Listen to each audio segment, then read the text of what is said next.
요한계시록 10장 1절로 2절. 내가 또 보니 힘센 다른 천사가 구름을 입고 하늘에서 내려오는데 그 머리 위에 무지개가 있고 그 얼굴은 해 같고 그 발은 불기둥 같으며 그 손에 펴놓인 작은 책을 들고 그 오른발은 바다를 밟고 왼발은 땅을 밟고. 요한계시록 10장에 천사가 밟고 있는 땅과 바다. 한기총 소속 침례교단의 교리. 땅, 실제 땅. 바다, 실제 바다. 새 천지의 바른 증거. 땅, 배도한 금초대 장막 성도. 바다, 멸망자와 그 교인들.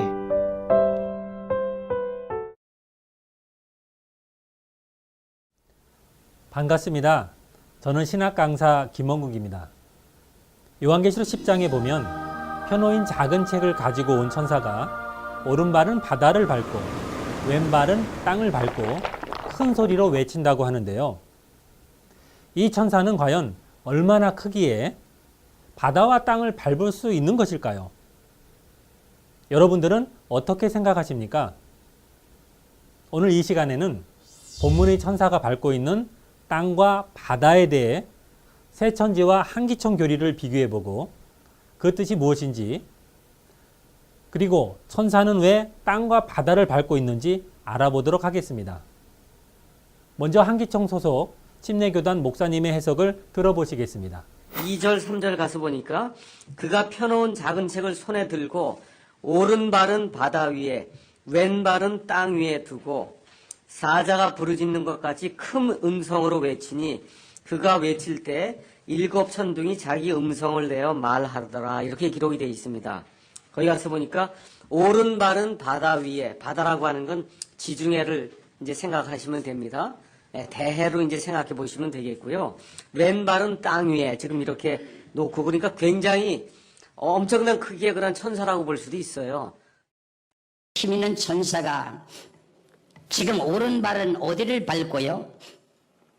오른발은 바다를 밟고 왼발은 땅을 밟고 하늘과 그 가운데는 피조물과 땅과 그 가운데는 피조물과 바다와 그 가운데는 모든 피조물들이 다 심판을 받게 된다는 겁니다. 그러면 이 지구의 전체가 다 어떻게 심판을 받는다는 뜻입니까? 아닙니까? 심판을 다 받는다는 거잖아요. 그렇잖아요. 여러분, 영상 잘 보셨습니까?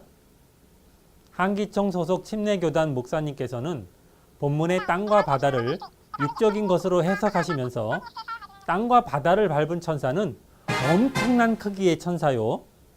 이 천사가 실제 땅과 바다를 밟고 있다는 것은 곧 지구촌 전체의 심판을 의미한다고 말씀하십니다. 얼마나 큰 천사이기에 이 지구의 땅과 바다를 동시에 밟을 수 있을까요? 발이 엄청나게 큰 거인 천사일까요?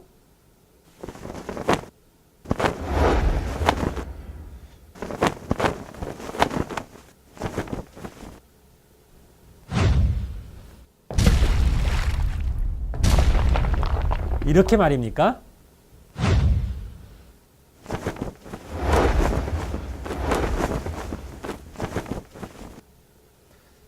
이러한 목사님의 해석은 상식적으로도 성경적으로도 맞지 않는 자의적 해석입니다.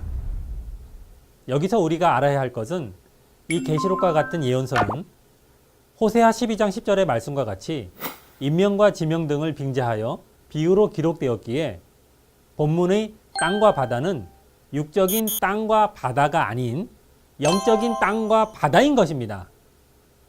천국을 소망하는 신앙인이라면 이럴 것이다 저럴 것이다 하는 추측의 말을 믿는 것이 아니라 성경을 기준으로 그 참뜻을 깨달아야 할 것입니다. 그렇다면 지금부터 천사가 밟고 있는 땅과 바다의 참 의미가 무엇인지 새천지의 바른 증거를 알아보도록 하겠습니다. 주 재림 때 요한계시록 사건의 흐름은 데살로니가 후서 2장의 말씀과 같이 먼저 배도의 일이 있고 그 후에 멸망의 일과 구원의 일이 있게 됩니다. 요한계시록 1장에서는 주의 길을 예비하는 7 금초대 장막 성전이 출현합니다.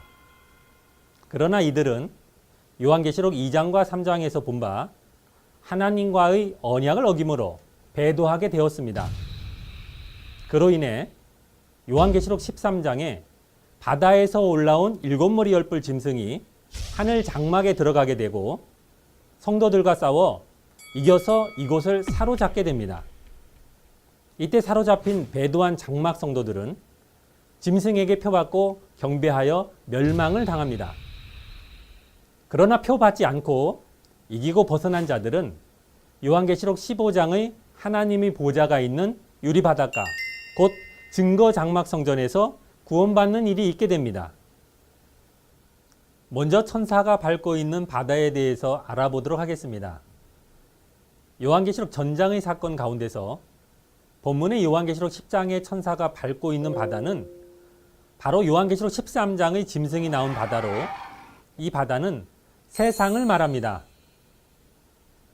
계시록 17장 말씀을 보니 음녀가 붉은빛 짐승을 타고 있는데 이 짐승은 요한계시록 13장의 바다에서 올라온 7머리 10뿔 짐승입니다. 또 음녀는 많은 물 위에 앉아 있다고도 하는데요. 이 많은 물은 육적 바닷물이 아니라 백성, 무리, 열국, 방언을 가리킵니다. 여기서 음녀는 누구일까요? 이는 사단의 영과 교제하여 비진리를 전하는 거짓 목자입니다. 그리고 이 음녀가 타고 있는 짐승은 요한계시록 13장에서 배도한 장막 성도들을 비진리로 죽인 거짓 목자들이며 이들을 음녀가 주관한다는 것입니다. 그리고 이 목자들에게 소속된 백성, 무리, 열국, 방언과 같은 교인들의 세계를 많은 물이다, 바다라 하는 것입니다. 따라서 본문 요한계시록 10장의 천사가 밟고 있는 바다는 멸망자와 그 교인들을 말하며 그들이 속한 세상을 의미합니다. 그럼 천사가 밟고 있는 땅은 어디일까요? 요한계시록 13장 3절에 보면 바다에서 올라온 짐승을 보고 따라가며 짐승에게 경배하는 땅이 있습니다.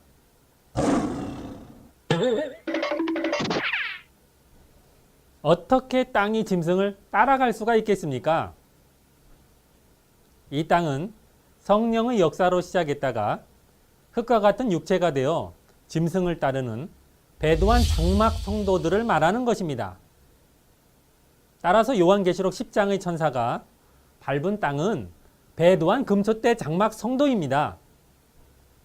그런데 천사가 밟고 있다라는 의미가 좀 희한하지 않습니까? 밟았다는 의미는 무엇일까요? 시편 110편에 보면 내 원수로 내 발등상 될 때까지 내 우편에 앉아 있으라는 말씀도 있습니다. 발등상이란 본래 발을 올려놓는 발판인데요. 전쟁에서 이긴 승전국의 장수가 패전국 장수의 머리를 발등상처럼 짓밟기도 했다는 맥락에서 성경에는 원수를 발등상으로 삼는다는 말씀을 하십니다. 그러므로 밟았다는 말은 심판을 의미하는 것입니다.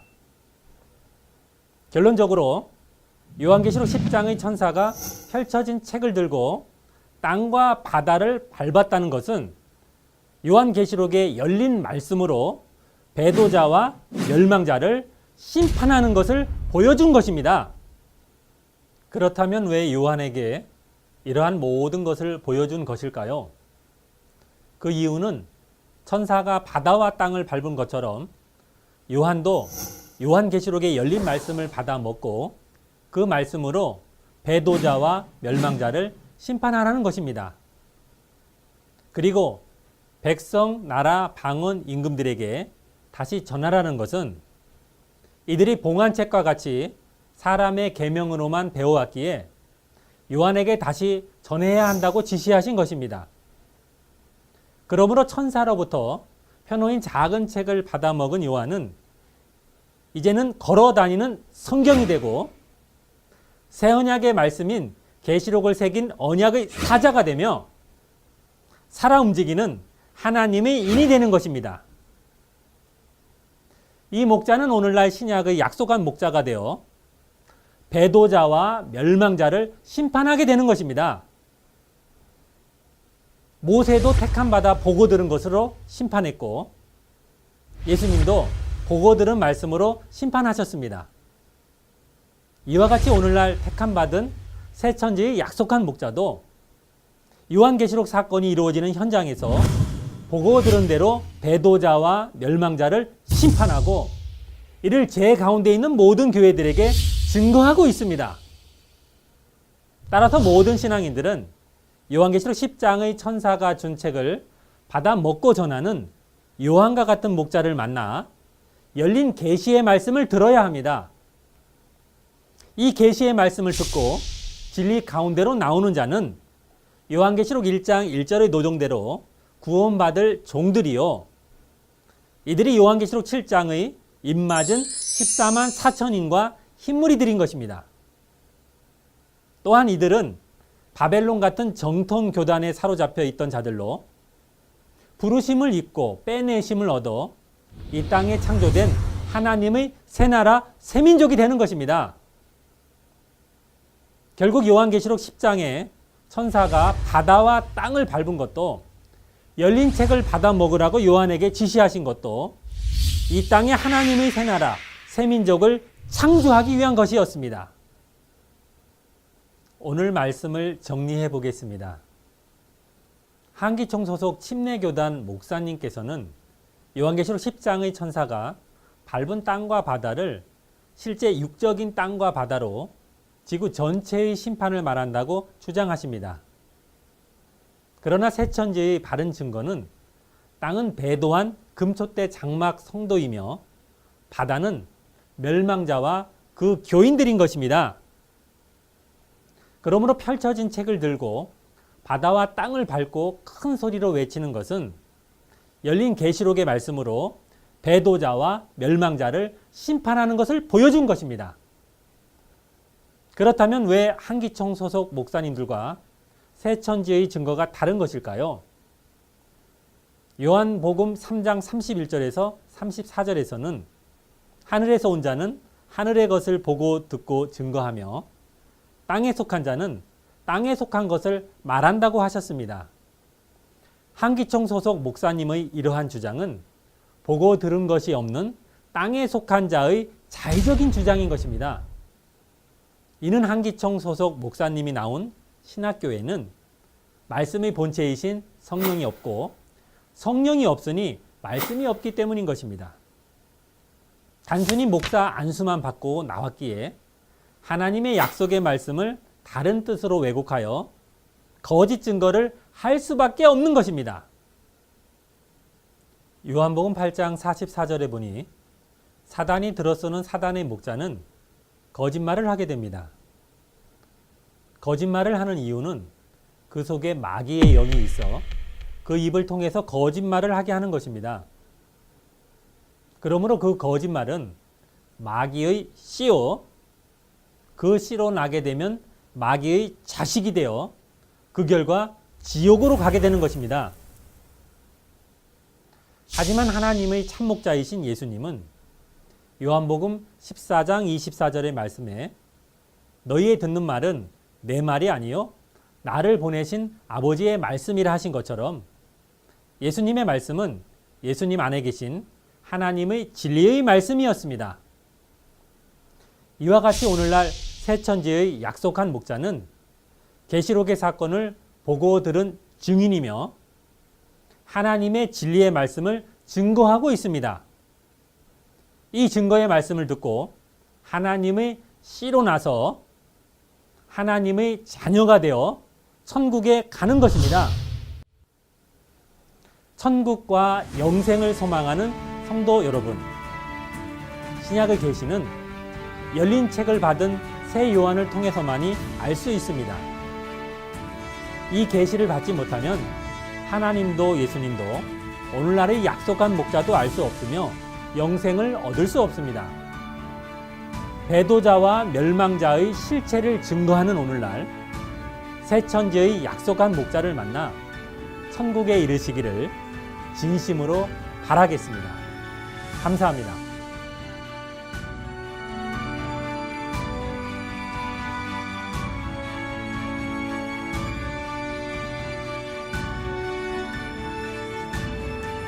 바른 증거를 한 것은 오직 성도들의 성경 지식과 올바른 신앙을 위한 것입니다.